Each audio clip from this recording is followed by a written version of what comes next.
You were working closely with us as we launched USDC, and had the construct of center, and this, as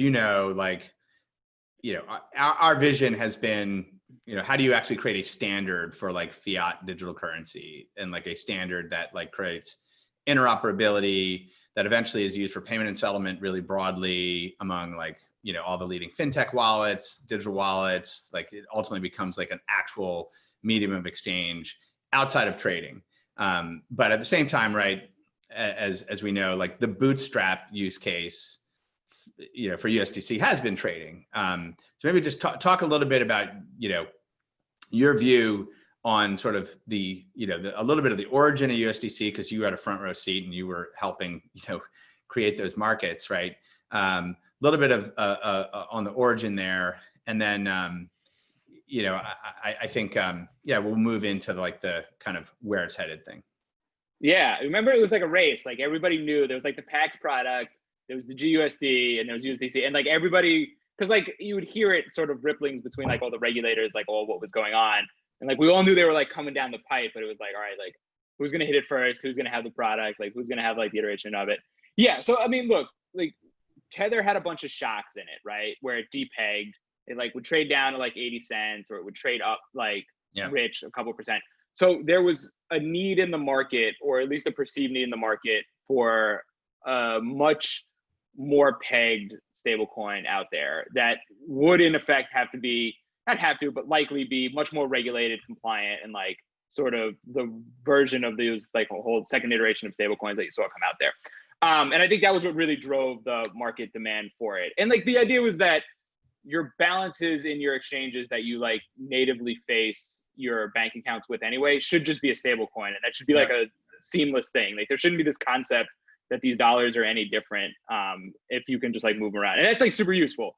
Like it's an extremely powerful thing. Like as a trader in this ecosystem, like we kind of just live in stable coins anyway. Like we try to avoid going back and forth to our bank, because money that's kept in the bank is generally less useful than money we have like actionability towards. Also, the interest rates in crypto are just massively better than you're ever going to have in your bank account anyway. Like, yeah, you're taking risk on it, but dollars are effectively $10 anyway half the time. So, like, so you basically have like today, well, take the leading dollar stablecoins and how they can be deployed, right? You basically have like a payment system that works everywhere in the world with final instant irreversible settlement in like minutes, with like very high security, with very low cost, relatively speaking. And so that's great from a trading perspective, right? Just like executing with that. But then you actually have like these new like capital markets, like debt markets that effectively have been created in an institutional setting and a retail setting. Like you have like the retail versions of it, and the people who pile into the retail versions of it on exchanges and other DeFi and stuff. And then you have like actual institutional demand for borrowing against this. And like, these are basically, these are internet credit markets that now exist in digital dollars, and they're obviously, delivering attractive yield. We're doing stuff in that now too. Right. So I think it's important to know, like, the main reason that there's like a very, very high implied interest rate with all of like the dollar sort of products that exist in DeFi, but even like the bilateral stuff you see with the lenders, is because there's an incredible demand for leverage from the mostly retail user base that's trading crypto, right? Yeah. And like you see this largest in the implied interest rate via the futures curve. Like the fact that a September delivery of Bitcoin trades at a pretty nice premium to the current spot price.